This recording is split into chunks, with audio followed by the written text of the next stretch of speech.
Listen while the makers of Rexall drug products and 10,000 independent Rexall family druggists bring you Dick Powell as Richard Diamond, private detective.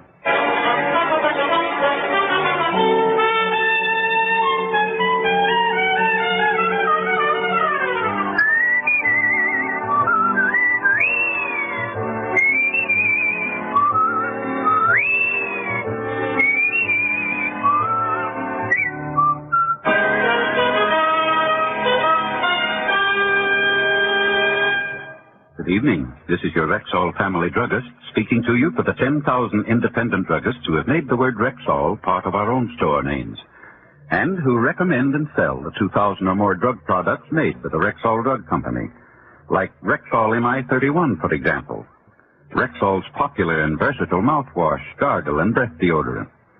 Full-strength MI31 kills contacted germs almost instantly, yet will not harm the delicate membranes of the mouth and throat. Ask for Rexall MI31 at Rexall drugstores everywhere. And remember, you can depend on any drug product that bears the name Rexall. Good health to all from Rexall. Now your Rexall family druggist brings you a transcribed half hour with Richard Diamond, private detective, starring Dick Powell.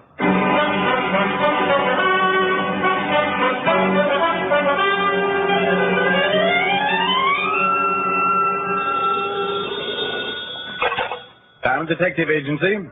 I'll help you out if you're in trouble, but if it's a murder, it'll cost you double. Rick. Oh, hello, Helen, baby. What's new with the wealthy? Not much. Only we had a date last night, remember? Well, did we have fun? Oh, loads.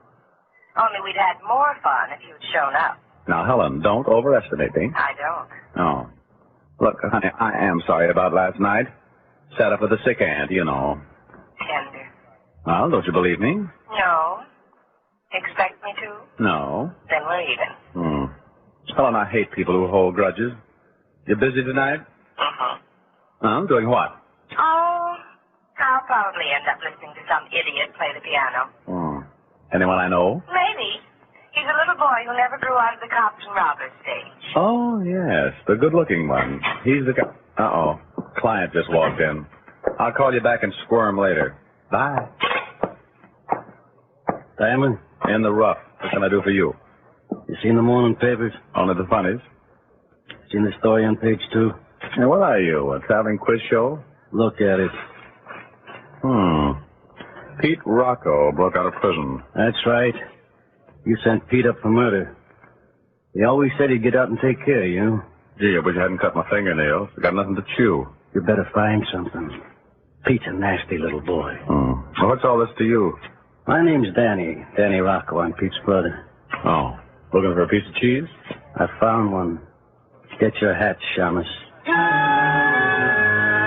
There was a bulge in Danny's coat pocket that hadn't come with the suit. Believing in the safety first slogan, I picked up my hat and was led to a car outside.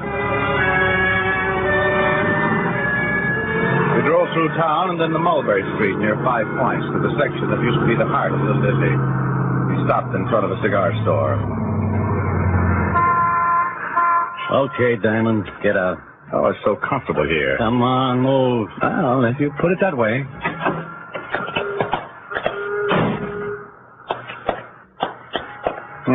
The Rocco Smoke Shop. Yeah, it's mine. Bet you sell opium. In the back, behind those curtains. That's far enough. Ma! Hey, Ma! I'm right here, Daniel. You know I don't like shouting. Standing in the doorway was a little gray-haired old lady with a sweet, tired smile on her face. If this was Pete Rocco, he wore quite a disguise. You Richard Diamond? I've given up on denying it. Sit down, please. Daniel, stop looking mean. Go outside and tend the shop. Oh. Daniel. Okay, Ma. Well, now I've seen everything. Daniel's a good boy, Mr. Diamond. But one must be stern at times. Oh, yes, one must. You're probably wondering why I sent Daniel to bring you here. Well, I have thought about it between prayers. Mr. Diamond, I tried to raise my boys the best I could. Peter and Daniel had every chance for success, but Peter failed me. He killed a man. Go on. I trained my boys to be pickpockets. That was during their school days, of course. Oh, yes, of course. Later, I take them to a nice, tidy little bookmaking business. Like any mother, I wanted to keep them away from violence. Very thoughtful. Mr. Diamond, I've known crime and criminals all my life. My husband was an immigrant. A criminal killed in a gang war. It's the only life I could teach them, but Peter failed me. Peter turned to murder. Mrs. Rocco, this is very interesting, but why was I brought here? I'm getting to that. Please be patient. Sorry. You see, as long as my boys stuck to bookmaking, I was happy. I was proud of them. But when Peter killed that man, well, he failed me. You said that before. Yes, so I did. Mr. Diamond, you're the one who sent Peter to prison. Police couldn't catch him, but you did. I want you to send my boy back where he belongs. Behind bars. Oh, I see. I'll pay you usual fee. If Peter's out long, he might kill another man. I couldn't stand that. I don't hold with violence, Mr. Diamond. There was a sad look on her face as she pushed the buzzer beside her chair. She was a proud little thing, but you could see the hurt in her eyes when she spoke of Pete. She was determined to have him put back in prison. After all, she'd only raised him to be a pickpocket. Oh, this modern generation. Absolutely no regard for their parents. You ring for me, Ma? Daniel, drive Mr. Diamond back to town. I'll watch the shop. Oh, dear. You haven't said that you'll take the job, have you, Mr. Diamond? Ma would like for you to, Shamus. Well, Thank you so much. Daniel, you're looking mean again. Danny drove me downtown. Instead of going to my office, I went to the 5th Precinct, where I found Sergeant Otis laboring over a crossword puzzle. Poor Otis. He couldn't find a 4-letter word for something that swims, even if you hit him in the face with a herring. Well, hello, Brainchild. What? Oh, you. Clever as always, I see. Shamus, why don't you dig a hole and jump in it? And disturb your wormy relatives? Oh, perish the thought. Get lost. My, I'd be touchy today. Well, can't you see I'm working a puzzle? See it? Yes. Believe it. Well, that's another matter. I've been worked on a genius. I'm going to see Walt. Oh.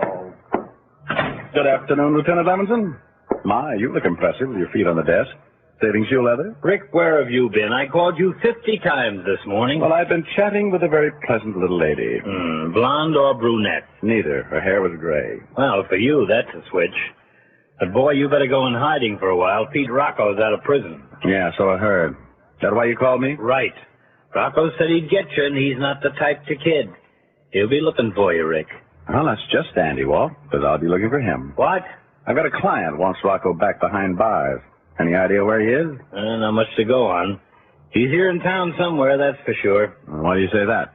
Well, remember that roll he took from that bookie before he plugged him? Mm-hmm. More than $50,000. He never would tell where he hid it. Oh, yeah. You think he'll hang around long enough to dig it up and then go south, huh? That's how it looks to me. On the other hand, he might contact one of his old cronies here to get the dough and meet him somewhere else. Maybe. But Pete wouldn't trust many people with $50,000. Well, there was a guy named Roscoe Ward used to pal around with Pete a lot. He's still around town? Yeah, I got a location on him this morning. Seems he's a bowling fanatic. Bowling? Yep, hangs out in an alley around North Broadway. Joint called Atlas Alley. Yeah, I know the place. Well, I think I'll get a little exercise. Bowling, maybe? It beats snooker. See you around, Walt. I drove up to the Atlas Alleys and parked in a lot across the street. The bowling fanatics were at it hot and heavy, and I sat down in one of the spectator seats. Half an hour later, a pale little punk came in, got an alley, and began bowling alone. I decided to join him, not because he looked lonely, but because his name happened to be Roscoe Ward. Hello, Roscoe. Huh? Do I know you? Well, I have the ugliest friends in town. Maybe you'd like to be one of them. Sorry, I'm antisocial. Mind if I bowl with him? Yeah. Thanks. I'll go first.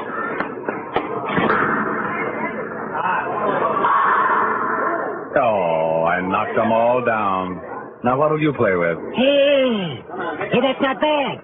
You got a swell approach. Thanks. What's your pitch anyway? What do you want with me?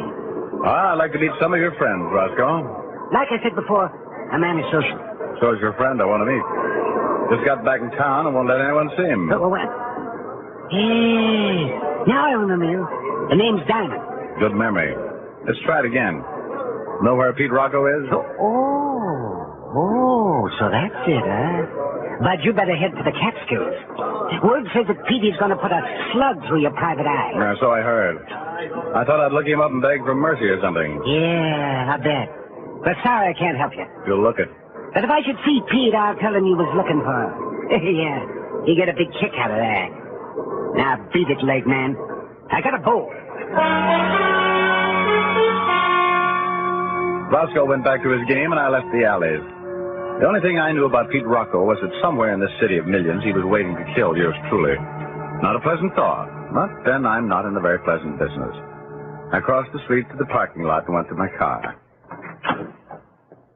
Hi, pal. Been waiting for you. Wow, Pete Rocco. Yeah. Get in. You look thinner, Pete. Can I go across the street and get you a hot dog? No, thanks, pal. Right now I've got my heart set on a little ride. Now get in.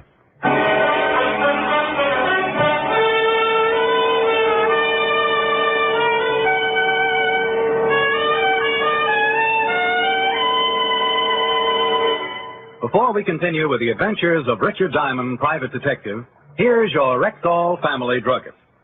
Last week, a customer told me that Something I really like about Rexall Milk of Magnesia is that one bottle won't be so thick I can't even pour it, and the next one thin and watery. Somehow, Rexall Milk of Magnesia always seems to be just right. well, ma'am, that's because every bottle of Rexall Milk of Magnesia has to meet an exacting standard of viscosity, or it won't wear the Rexall label. What do you mean by viscosity? Well, an easy definition would be the degree of thickness in a liquid. Now, Rexall scientists conduct scientifically precise tests on every batch of Rexall Milk of Magnesia to make sure it meets this constant standard of viscosity, because that's one big reason why you'll always get a uniform dosage from every bottle. Oh, and I thought it was all just an accident. Oh, no, ma'am. There are no accidents behind the fact. You can always depend on any drug product that bears the name Rexall.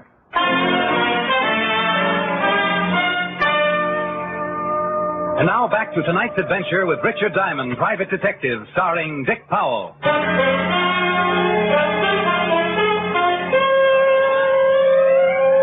With a gun pointed at me and Pete Rocco at my side, I followed directions and drove to a Harlem address. Pete led me upstairs and into a half-furnished flat. Far enough. Now sit right here, bright boy. That's good. You know, pal, I've been waiting a long time for this. And you always were the patient type. What are you waiting for now, Pete? An audience? Oh, I'm in no hurry. You just sit there and square it for a while. Who's there? It's me, Roscoe. Well, hello, Snoopy. Can you beat this guy, Petey? He was looking for you. Let's not rub it in, boys. What you waiting for, Petey? Take care of him. Let's beat it. Shut up. We don't leave till I get word it's all clear to pick up the money. Yeah, but when are you going to find out? Who's going to let you know? Don't get too nosy, Roscoe. Diamond, after you picked me up, I had a rough time. During that trial, I didn't know what they were going to throw at me. Life or the chair. Just had to wait. Well, that's what you're going to do. You're going to sit there and you're going to wait. When you're least suspecting it, I'm going to put 3 slugs through your head. My barber won't like this. Yeah, just keep making cracks, wise guy. You'll break before long. Yeah, you'll break before long. Is there an echo in here? Roscoe, did you shake that police tail? Yeah, he's still looking for me in the bowling alley. Good. Tie Diamond up tight and keep an eye on him. I'm going out for a while. Oh, Pete, you ain't going to take a chance on getting seen. Shut up. Been away for 5 years. I'll do what I want. Now tie him up.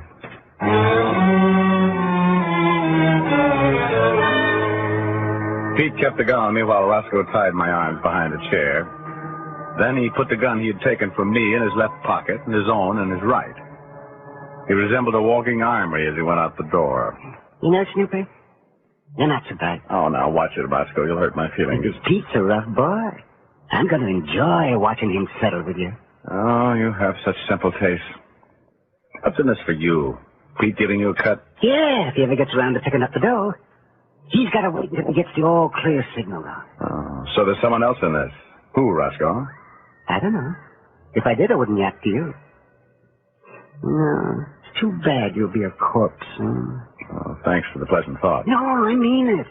That strike you made at the bowling alley tonight, that just wasn't luck. You got a swell approach. You think so? Yeah. That's where I have my trouble, with my approach. But when Pete gives me my cut of the dough, I'm going to buy me an alley and bowl all the time. Oh, how exciting. Say, you want to give me a few pointers? What? The approach. Maybe you could help me improve mine, huh? Now, look, this floor is kind of slippery. Now, watch. Now, I always hold the ball like this. You see? I swing it back and approach like this. There. How'd it look to you? Well, I couldn't see too well from here. Suppose you untie my hands. Oh, no. You got to stay tied there. I'm afraid I can't help you then. Come around this side. I can't see through that table. Oh, all right. Yeah, well, I got it. I'll slide towards you this time. All right. There. What do you think of that? Well, I won't hurt you now. No, go on. Be brutal. Well, it's too sloppy, Roscoe. You keep your head up too high. The head, huh? Oh, yeah, sure. And keep the head down. That's right. Ward followed instructions and kept his head down, low, just in line with my foot. Chalk up a strike for Diamond. He went down like the number 10 pen. I managed to work my hands up over the back of the chair, then a few calisthenics and my hands were in front of me, still tied, but free enough to call Walt Levinson on the phone. 15 minutes later, he arrived, put the cuffs on Ward, and untied me. There, you're loose. You know, maybe I should have kept you tied up. You might stay out of trouble then. You're so considerate, Walt. I'll put some men around the house. When Pete comes back with... Uh-oh. Maybe him now. Otis, bring Roscoe Ward over here. Come on, Ward. Ward, you pick up that phone and act like nothing's happened. Hold the receiver so we can hear who's on the line. If you don't, I'll see that the judge throws the book at you. Hello. Roscoe? Yeah. Is this Pete? Of course, you dope. Wrong? Oh, no, Pete. No, everything's fine. You sound funny. Take the phone over and put the receiver in front of Diamond. Sure, Pete. He said. I heard him. Give me that phone. Hello, Pete. Check up to see if I'm comfortable? How long you been loose, pal? Come again? Diamond, I left you in a chair across the room. The phone don't reach that far. Well, Pete, you're getting smarter. Yeah, thanks. Too bad I'll have to postpone those 3 slugs in the head. But maybe later. I'm glad you said maybe, Pete. I have different ideas. Yeah, we'll see, pal. We'll see. Well, he tricked us, Walt. He won't be back here. Does this bird know where he is? I don't think so. Roscoe, you mentioned that Pete had to wait for the word from someone before he could pick up that money. Who is that someone? I told you before, I don't know. Look, punk, you're all through. Help us out and you'll get a better deal in court. Yeah, well, if I knew, I'd tell you. All I know is that Pete won't go near the dough until this someone gives him the green light. No. I think he's telling the truth, Walt. Take him downtown and book him. I'm going visiting. I drove back out Mulberry Street to the Rocco cigar store. I was hoping Pete's brother, Dan, might remember some of Pete's old hangouts. I wanted to wrap up this case quickly for 2 reasons. 1, Pete was a killer, might kill again at any minute. And 2, I might be the one he'd killed. Diamond? Oh, yeah. Hello, Danny. I'm trying to get you in the office. I think I know where Pete is. Hello, Mr. Diamond. I'll tell you later. I do hope you have something to report. Well, not much, Mrs. Rocco. I met your son today on the wrong side of a gun. I don't know where he is now. Oh, well, that's too bad. But you will catch him, I'm sure of that. Peter must be punished. I don't hold with violence, Mr. Diamond. Ma, don't you want me to drive you over to visit Mrs. Montelli? Oh, well, that would be nice, Daniel. I'd like that. Well, you get your wrap and we'll go now. All right. And, Mr. Diamond, remember, I want my son caught quickly before he can kill again. Good day. Now then, Danny, what were you saying about Pete? I know where you can locate him. I didn't want to talk in front of Ma. I want to get out of this. Go on. Pete called me a little while ago. He's coming over tonight. I'm taking Ma to visit a friend, so she'll be out of the way. Tonight's your chance, Diamond. Tonight. I made plans to meet Danny out in front of the shop around 8. Then I went back to my office. I called Helen, wrote my dinner date for that evening, and waited as the hours ticked by. 7:30, and I was ready to go. Pete had taken my gun earlier, so I slipped a spare in my pocket and drove to the cigar store. I parked down the street, walked halfway up the block, and met Danny. Diamond? Yeah. Our boy showed up yet? No, but he should be here soon. Come on. We walked up to the shop, and Danny unlocked the door. The shop was dark as I entered, and I tripped over something on the floor. Hey, can we have some light in here? Sure. Why not? That's better. And then I saw what I'd tripped over. Pete Rocco with 6 bullet holes in his body. And then it was clear. Why had Pete come here? To get the money. That made the strong-arm boy behind me the contact. The one Pete was waiting for to give him the all-clear was little brother Danny. Right, Shamus? I'll be honest. Yes, I am. Pretty smooth, huh? Here, catch. Yeah, that's good. You'll notice it's your gun. Pete was bragging about how he took it from you. He let me see it. And that was fatal. Right. And this gun I got on you now was Pete's. I kill you, put the gun in Pete's hand, then I'm clear. You shot each other. No one will blame me. You thought this all out, huh? That's right. Pete and I robbed that bookie together. He left the dough for me to keep after he was picked up. I figured he'd never get out, but when he did... Well, it's real convenient you're being around. Now say your prayers, Shamus. This is it.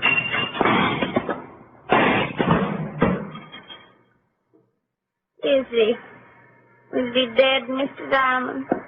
No, you hit him in the shoulder. Better call an ambulance, though. Yes.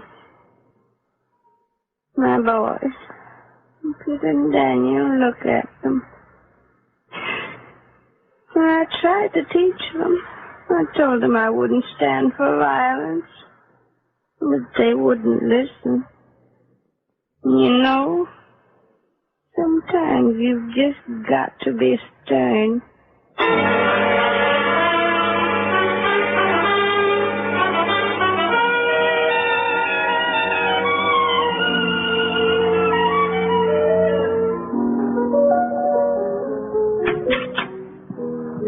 For me, Miss Helen? Yes, Francis. Will you fix us some drinks, please? Soda was mine.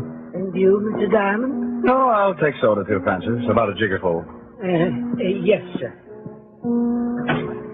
Rick, Mm-hmm. don't you ever get tired? Playing the piano? Never. That's not what I meant. Why, today you were almost killed twice. Honey, you can only be killed once. All right, then. You were threatened twice. Don't you ever wish you were in a different profession? For instance? Oh, insurance, maybe. You can talk fast enough. Well, you may have something there. Need a lot of gals in the insurance game. On second thought, you'd be better as a good humor man. Meet a lot of children instead. Gals are like better. And so I've noticed. Oh, Helen, what's wrong with my own business? Now, where else could I find excitement all day and a beautiful girl to sing to at night? Flattery will get you everywhere, Mr. Diamond. Don't I know it? A little bit independent in your walk. A little bit independent in your talk.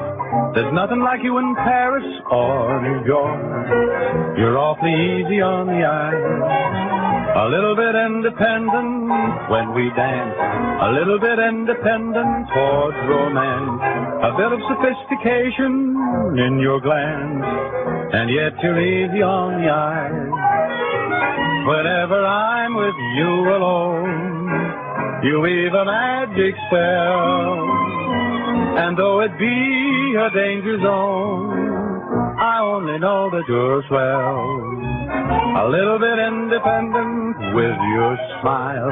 A little bit independent in your style. How can I help but love you all the while? when you're so easy on the eye. Rick, Yes, baby? I've been wondering which holds more attraction for you. Me or my piano? Oh, come here, baby. Here's your drink, Mr. Oh! Mr. Diamond. Miss Helen. Oh, dear. Why did I ever leave Cambridge?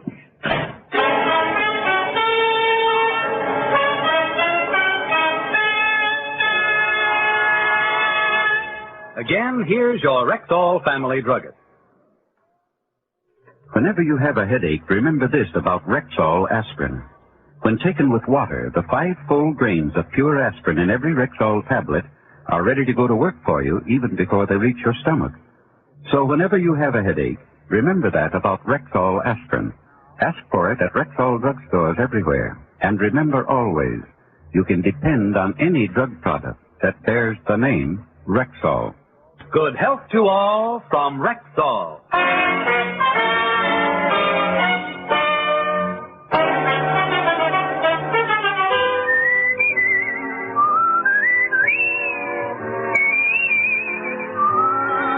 Richard Diamond, Private Detective, stars Dick Powell in the title role, with music composed and conducted by Frank Wirth. Look for Dick Powell in the Metro-Goldwyn-Mayer production Right Cross, in which he co-stars with June Allison and Ricardo Montalban. Richard Diamond, Private Detective, is transcribed in Hollywood by Jaime Del Valle. This is Bill Foreman inviting you to be with us next week at this time, when we will again present Dick Powell as Richard Diamond, Private Detective.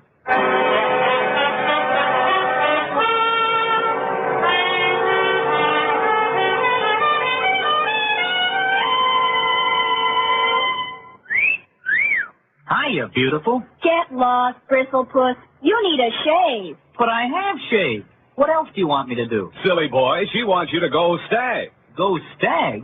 But why? Because Stag is Rexall's exclusive line of men's good grooming aids, like Stag Brushless Shave Cream. No fuss, no massage, just smooth it on and presto, you get a clean, close shave. Your face stays smooth and whiskerless all day long. I'll do it. I'll go Stag. That's it. Join the Stag line now at Rexall drugstores everywhere. Yes, to make girls care. Go Stag.